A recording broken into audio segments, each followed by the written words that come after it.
Hello, I'm Yoko, and happy early Valentine's Day. I wanted to make a video related to the upcoming holiday, so I asked on a community post for some ideas, and a lot of GalaxyClan stuff was suggested, as I expected it to.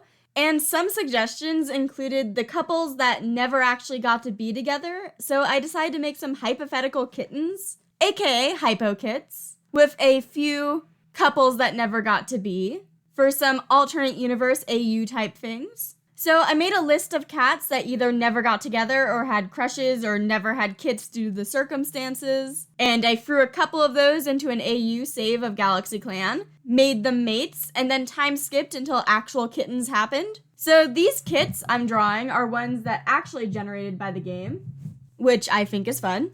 With that said, let's do a quick rundown of how traits are rolled for kits. Bear with me for a little bit because I've seen some people that are curious. I basically roll 1 to 100, and anything that a parent physically has on them is a 50% chance of passing it on. So if they roll 1 through 50, that means they get that trait. And anything that the parent doesn't have on them, but it is a trait in the bloodline, is a 10% roll, so 1 through 10 gets it. And with traits that would potentially double up, like hair having multiple different possibilities throughout the family line, I kind of make a little wheel to spin with the options on it. The 50% ones having more slots on the wheel. And for cats of a surrogate or donor outside the clan, I roll 1 to 2 bonus traits to add to the bloodline. I also like to color pick family members here and there where I can, so colors in-game may be off slightly, but I mostly do it because it's fun for the family. I do adjust them as needed. But with that out of the way, let's take a look at the first couple, which is Cinder, Petal, and Stoneleaf. They had 2 little boys, and I'm splitting the litter to say biologically they both fathered one of them. The surrogates traits that were rolled were thick eyebrows and a snaggletooth, so if you're wondering where those came from, that's your answer. But they had the sweet, oddly observant Midge kit and the daring, quick-to-fight Flicker kit. And let's talk about Cinderstone as a ship in general, because they had such a fun rivals to lovers arc, but unfortunately they never stayed together long due to the actions of Stoneleaf coming to light and everything that happened there. Truly tragic. I love this ship. I made an animation with this ship. I was so excited for these two, I was sad. After Stoneleaf was brought to StarClan, I was happy that they seemed to reconnect a bit, and it was adorable that Cinderpetal adopted Wisp-Kit. But now with Cinderpetal and StarClan, the boys are finally together again. Canon-wise, I am saying they are actually together again. In general, I tend to draw my StarClan cats younger than what they died as if they died old. So if you're worried about that. And side note, Cinderpetal never showed any romantic like besides towards Stoneleaf, and I truly believe that he was his one and only true love, and he could never really move on from him. I was also kind of headcanoning demisexual Cinderpetal in general. Just a little side thing. But this picture is what if nothing bad happened and we got to skip the years of angst. Their kits are so cute, and Midge kit even generated with the heart pattern in-game, which I've been waiting to see at least one of those to pop up since I already do draw a bunch of hearts on my cats. There's like free patterns or something that have hearts in game and we haven't generated any. This ship is the most canon of the ships that I drew in this video, as they did actually get together, both in life and in StarClan.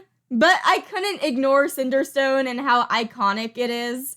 Everyone loves Cinderstone, and I think it's very fitting that they were the first ones in this little AU game that actually had kits. But yeah, I love these boys. I hope you guys enjoyed this art and some of their hypo kits. And the next ship to have kits in game was Swanleaf and Moleshade. The two had a crush on each other in the past, and while in the end we did get Light Swan, Moleshade passed in the fire, sadly, cutting off any chance of this ship to sail. I would have been really happy with this couple too. Or heck, even a even bigger poly where Swanleaf had both Lightfoot and Moleshade. I liked that Moleshade seemed to just be really close to a lot of medicine cats in general, since so many were in their family. I do still find it really funny that Swanleaf's type was cats that annoyed her. These two would have been super cute. Also fitting with my clan gen luck, these two generated 5 kits. None of which actually got Moleshade's dark ginger, which was interesting, though there is lighter genes, so more dilute gingers. I don't know how much the clan gen genetics take into account real genetics, and I'm not too familiar with it either, but I'm assuming that might have to do with the fact that Swanleaf was a white cat. But let's take a look at the cuties. There's Borkit, who fittingly did roll to get fangs, as well as a blep tongue, so we got another blep fang. She's nervous and quick to help. Then there's Bush Kit, and he is a sweet, careful listener who is all black in-game, but he did roll little ear dots. Next up is Flood Kit, and she's an adorable tortie who's lonesome and has an active imagination. She also rolled the flop ear. Speaking of torties, the next one, Robin Kit, is also a tortie, and she's gorgeous. She's polite and a careful listener. And she also rolled a bobtail. Swanleaf just carries a ton of fun stuff since she's in the Odd family. And last up is Feather Kit, who is daring and confident with words. He's the one that looks the most like Swanleaf pelt color-wise. And that's all 5 of them. We can't talk about GalaxyClan and kits without having a 5-kit litter at some point. It's law. Me desperately trying to figure out how to fit 5 kittens and the 2 parents in one picture. But yeah, these 2 generated some really pretty babies, and I would have loved seeing them together in canon. Hope you enjoyed the AU art, and on to the next couple. It was actually Patchwing and Bubble Speck, which would have been slightly awkward in canon with the fact that their siblings are dating. But if you remembered, Bubble Speck had a crush on Patchwing, and I like to think that Patchwing had commented that his scar was super cool looking, making him fall kind of hard for her, since he might have been a bit self-conscious of it. Both of these 2 were pretty strong warriors ready to defend their clan as well as their siblings that they seemed protective of.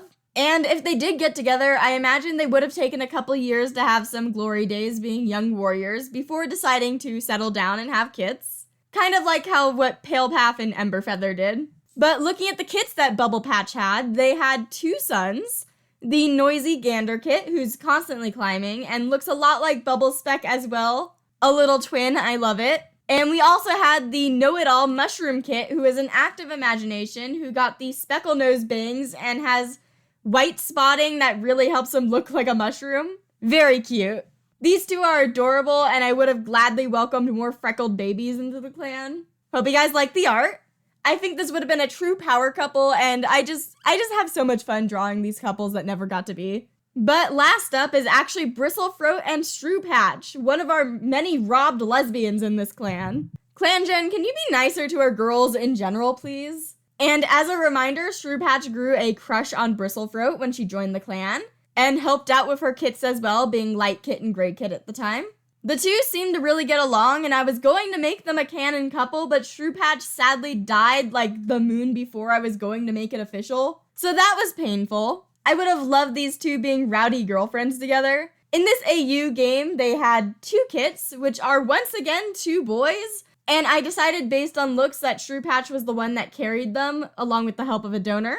The donor rolled to carry curled ears like the one that Stonefawn has, as well as a trait we haven't seen in the clan yet, which I'm referring to as thick dragon whiskers, which Sky Kit has both of. He's bullying and a careful listener. And his brother Branch Kit is noisy and concerningly rolled to be interested in the Dark Forest, so he might have had some drama if this was the canon universe. Honestly, this litter in general seems like they would have been a little bit of trouble. Also, this would have been before Branch Deer existed, so if anyone wants to rename him anyway, feel free to. As well as recommend full warrior names or make up stories or roles they would have grown into for any of these kits. I could have checked warrior names in-game, but I left it up for what you guys might have thought would be cool. I kind of just want to see people having fun with the AU possibilities in general. But yeah, hope you guys like the art for these 2. And with that said, that's all the couples I could get done. I wanted to do more, but I was on a time limit. I hope you enjoyed this video, and happy Valentine's Day for anyone who's celebrating. And to anyone who's not, go enjoy some candy if you enjoy eating that. Treat yourself, have fun, have a nice little self-care day if you can. Watch your favorite stuff, do whatever makes you happy. But yeah, I really liked making this, and I'm such a sucker for kits in general. I'd appreciate if you could check out my socials linked below, including my channel, Discord, and Instagram. My commissions are open if you'd like to support me that way. And with that said, thank you for watching, and I'll see you next week. Peace.